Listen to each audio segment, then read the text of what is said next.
Alright guys, as the title of this is going to indicate, this is our review of the Math 7 Chapter 1, Unit 1, whatever you want to call it, mastery that we took in class. Of course, if you're watching this and really care about watching this, that's probably because you have the Progressing to Mastery assignment to do in Schoology. Go to the Remote Round 3 folder. There's only like 7 questions. There's a few parts to a couple questions. Make sure that you write your work down with you or as you go. If you make any mistakes, get anything wrong, I very well might ask to see your work, have you come to math lab, something like that. So remember, it's not just about getting the right answers, it's about understanding how we get there.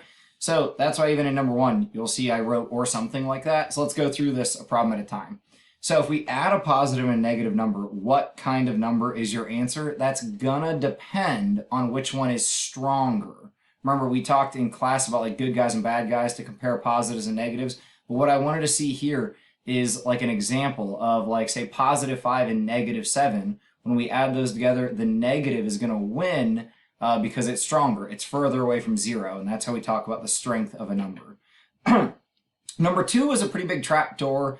Caught a lot of people because the sum of two numbers is negative. The product of these same numbers, guys, we got to read really carefully, is also negative. So we need two numbers that will add to make a negative number and then multiply to also make a negative number. So if we were just summing, the negative would have to be bigger, but to produce a negative number, one has to be positive and one has to be negative. So the negative has to be bigger and we have to have just one and just one positive and just one negative. If all we cared about was the sum, as a few of you guys gave me, we can do two negative numbers, right? Like -2, -5.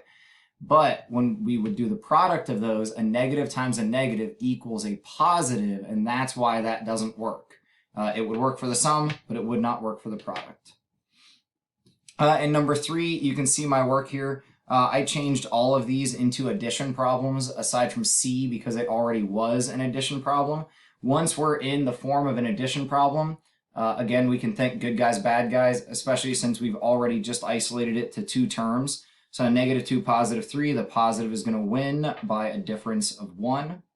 +5 and +3, remember, taking away a negative, taking away like a bad guy, that's the same as adding a positive, right? So 5 minus a -3 is the same as 5 plus 3. That gives us 8.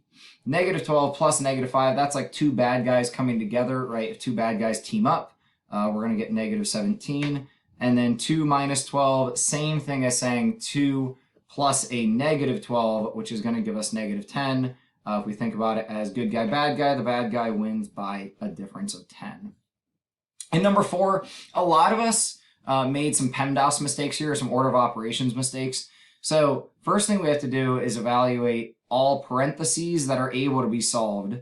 And I, at the same time, went ahead and did multiplications. I skipped a couple steps. So I do my parentheses right here, and I did not do that multiplication yet, but I did do this multiplication because there was nothing else to do with like that parentheses. And here I didn't do the multiplication. Not quite sure why I chose not to. I think I realized that I was skipping steps. So then when I pick up any other multiplications that I haven't done yet, of course the 2 plus 3 made 5, so then 5 times 5 gets 25. 2 times 5 out here gets 10. 2 plus 9, I went ahead and added those up because then I'm going to add and subtract left to right. So I'm skipping a couple steps here. Really, we could have just added the 2 plus the 3 in the first step, then just multiplied those 3 sets in the second step, and then added everything together left and right, left to right. So please be careful that we're always following that actual PEMDAS process. And in number 5, subtracting a negative is what actually adds a positive. So the only way that Scott could get from 5 up to 12 using subtraction is if we subtract a negative number. And specifically in this situation, we're going to have to use -7 as that negative value. Our fractions back here, first stuff on the back side of the sheet, we had to use common denominators, right? To add or subtract fractions, we have to have common denominators. So I don't have all the work written out here, but this is how we get to our correct answers. So remember, we're going to multiply in the numerator and the denominator by a common value. So like here, the 3 over the 5, we need to multiply by 2 in the numerator denominator to get to 6 over 10, which of course we're trying to match that other denominator of 10. Same with 5/8 and 3/16. We need to match the larger denominator of 16. So we multiply here by 2 and 2. 4 and 8, we can do the same thing. 4 can match 8 by doubling. So we double the top and bottom. And this part D was the only one that didn't need to just double. Here we have to triple 1/3 to get to a denominator of 9. So we get 3/9. In 7, this one was tough for some people because of the mixed numbers, right? So we had 2 1/4 cups of flour and 1 2/3 cups of flour. So how much flour will should have been she? Yeah, a couple of you guys caught that typo. I forget if I fixed that on your version or not. I try to put our teacher names and stuff in here, but of course I pulled this problem from a different test that I had. So 2 1/4, we make 9 quarters, right? We do 4 times 2 plus the 1. And then 1 2/3, we do 3 times 1 plus the 2 and get 5/3. We realize that between 4 and 3 in the denominators, we can get them both to become 12. So we're going to multiply by 3 on top and bottom over here, multiply by 4 on top and bottom right there. We get 27/12 plus 20/12, giving us 47/12. When we reduce it back to a mixed number, 3 and 11/12, or as some of you guys said, 4 cups would be enough. But yeah, we want to be precise and say 3 and 11/12. I involved Miss Allie here, but went ahead and called her Rose instead of Miss Allie. So bought 3 1/3 yards of fabric for, and this is actually Mrs. Pettigrew, right? Amanda's Halloween costume. 2 3/8 for Tony, that's Mr. Cabilo, and 3 7/8, Mr. Estes there. How much fabric did Rose buy altogether? Show your work. So I think I was trying to give our first names to be more like kids, you know, dressing up in costumes. But us teachers can sometimes dress up in costumes given the right reasons.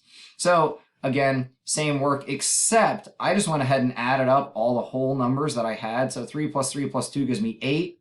That went ahead and took care of that. So I carry it over to the end and I say, remember, I need to add that at the end. Then I look at just my fraction parts.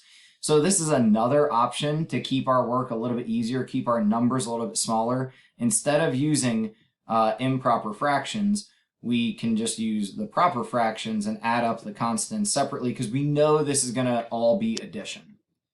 So I actually, sorry, my Zoom, I'm in extensions right now, and my Zoom just ended itself because no one has showed up and I haven't done anything for 40 minutes. All right, I'm back in Zoom waiting for any of you that might show up.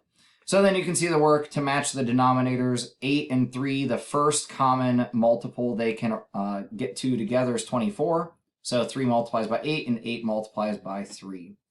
9 was tougher than I really thought it was going to be. It might have been because the printouts were a little hard to see. This was 1/3 and 2/5 of the pi has been used. If we get those into common denominators, 15 is the first multiple that we can get to with 3 and 5 that they can meet up together at. So my 1/3 multiplies by 5 on top and bottom to get to 15. My 2/5 multiplies by 3 on top and bottom, and we get to 11/15. That's not our answer though, because we want how much is left. So that's gonna be 4/15. Really, how much do we need to finish making the entire pie? And number 10, what I was hoping you would say is something along the lines of absolute value deals with distance from 0. Some of us just remember the rule of absolute value makes everything positive, which, yeah, that's true. But remember, absolute value actually shows distance, specifically distance from 0, but we use it for a lot of distance applications because the distance between 8 and 3 will be 5. How far is 5 from 0? 5. Same thing with negatives. So what I would have loved to have seen here is that that's equal to 3 minus 8. Because 3 minus 8 becomes the absolute value of -5, and how far is -5 from 0? Also a distance of 5, because like we talked about, distance cannot be negative. So there you go, there's chapter 1's review. If you're working on this, it's probably because you need to work on the progressing to mastery, so please go take care of that and let me know if there's anything else I can do to help.